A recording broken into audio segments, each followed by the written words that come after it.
పెద్దలు ఓ సామెత చెప్తారు, ఒక కుక్కను చంపే ముందుగా దానికి పిచ్చి కుక్కను ముద్రేయాలి. అట్లయితే దాని సంపుడు అల్కగా అవుతుంది.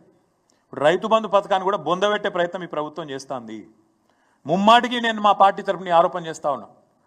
రైతు బంధు అనే ఒక విప్లవాత్మకమైన పథకాన్ని బీఆర్ఎస్ పార్టీ తెస్తే కేసీఆర్ ఆనవాళ్లను లేకుండా చేస్తా అని ఎప్పుడైతే రేవంత్ రెడ్డి చెప్పిండో అప్పుడే రైతులందరూ రాష్ట్రంలో అర్థం చేసుకుని ఉండాలా.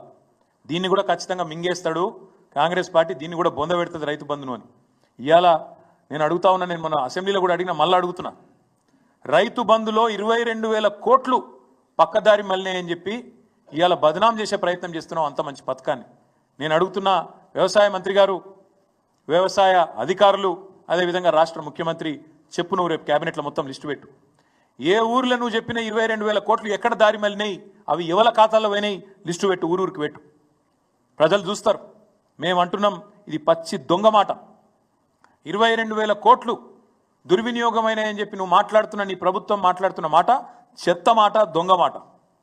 ఎందుకంటున్నా అంటే, నేను అడిగిన వ్యవసాయ అధికారులను మాట్లాడినా, ఏడుకేళ్ళు వచ్చిందా ఈ నెంబర్ అని అడిగిన. వాళ్ళు ఏం చెప్పారు ఎరికేనా? సార్ ఏం లేదు సార్, ఇప్పుడు పత్తి రైతుంటాడు, కంది రైతుంటాడు, చెరుకు రైతుంటాడు, పసుపు రైతుంటాడు, పోడు భూములు చేసుకునే రైతులు ఉంటారు. వీళ్ళెవ్వరికి కూడా రెండో పంట పండదు సార్. ఆ రెండో పంట ఏదైతే పండలేదో దాన్ని కూడా ఇళ్ళకే నూకినాం అంతా కలిపి. రెండో పంట పండకపోయినా మీ ప్రభుత్వం ఉన్నప్పుడు మీరేం చేసిండ్రు?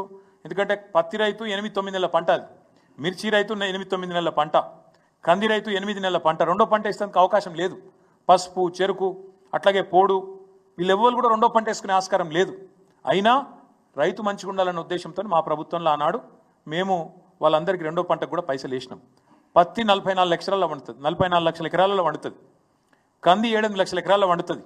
మిర్చి 6-7 లక్షల ఎకరాలు వండుతుంది. అదేవిధంగా మన చెరుకు, అదేవిధంగా పసుపు 2.5-3 లక్షల ఎకరాలు వండుతుంది ఇవాళ తెలంగాణలో. మరి వీళ్ళందరికీ రేపు ఎగ్గొడతావా? మరి వాళ్ళు ఏమి ఇవ్వాలి ప్రమాణపత్రం? నువ్వు అడిగినట్టు అసలు ఎందుకు ఇవ్వాలి ప్రమాణపత్రం? మేము అడుగుతున్నాం. ఇవ్వాలి ఈ లెక్కలన్నీ దాచిపెట్టి ఈ పైసలు ఏవైతే మేము వేసినామో అవన్నీ దుర్వినియోగమైనాయని చెప్పి క్రషర్లకు పోయినాయి, రియల్ ఎస్టేట్కి పోయినాయి, గుట్టలకు పోయినాయి, రాళ్ళు రప్పలకు పోయినాయి అని అడ్డమైన దౌర్భాగ్య భాష ఏదైతే ప్రభుత్వం మాట్లాడుతుందో ఇది కేవలం రైతు బంధు పథకాన్ని బొందబెట్టేందుకే. రైతు బంధులో ఏదో జరిగింది, తప్పు జరిగింది అని ముందైతే బట్టగాల్చి మీదేసి ఆ తర్వాత ఆ పథకాన్ని బొందబెట్టడమే ప్రభుత్వం యొక్క ప్రధాన ఉద్దేశం లెక్క కనబడుతున్నది. అందుకే